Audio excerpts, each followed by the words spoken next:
आज की वीडियो में बात करेंगे द्विगु समास के बारे में। तो आइए जानते हैं क्या होता है ये।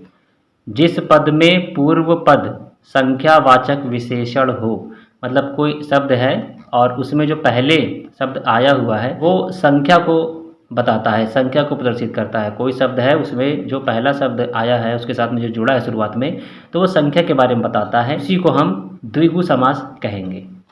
इसमें समूह का ज्ञान होता है। तो जो द्विगु समास है तो इसमें से हमको ग्रुप का पता चलता है, ग्रुप के बारे में, समूह के बारे में ज्ञान होता है। कैसे समूह, आगे हम उदाहरण से समझेंगे इसको।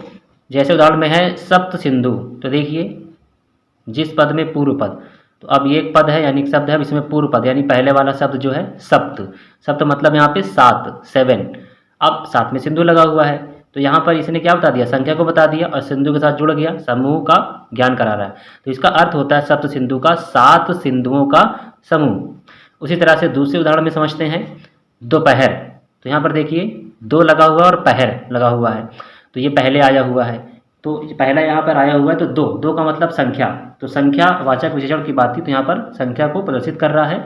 और आगे है पहर, तो ये एक पहर का मतलब क्या है, जैसे बोलते थे शाम का पहर है, सुबह का पहर है, तो वो एक कैटेगरी है। शाम का जो पहर है तो वो भी काफ़ी समय तक रहता है, सुबह का है तो वो काफ़ी समय तक सुबह, ऐसा नहीं कि 1-2 मिनट की सुबह होती है, 1 घंटे की सुबह होती है। तो अब इसको क्या कहेंगे, दो पहरों का समूह। तो जो दो पहर का समूह है, मतलब एक जैसे दोपहर बोलते हैं ना, तो सुबह और दोपहर, यानी सुबह जब खत्म हो रही और दोपहर जब स्टार्ट हो रहा, तो ये एक ग्रुप के बारे में ये ज्ञान करा रहा है हमको, समूह के बारे में ज्ञान करा रहा है। तो दोपहर यहाँ पे दो पहरों का समूह, तो इसको भी हम क्या कहेंगे, द्विगु समास।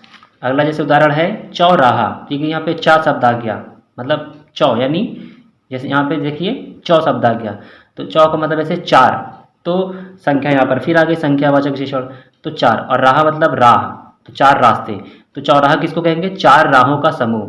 तो यहाँ पर भी समूह की बात आ गई। तो इस तरह के जो उदाहरण हैं कि जिनमें संख्या हो और वो किसी ग्रुप के बारे में हमको बता रहे हो, उन्हीं को हम क्या कहेंगे, द्विगु समास।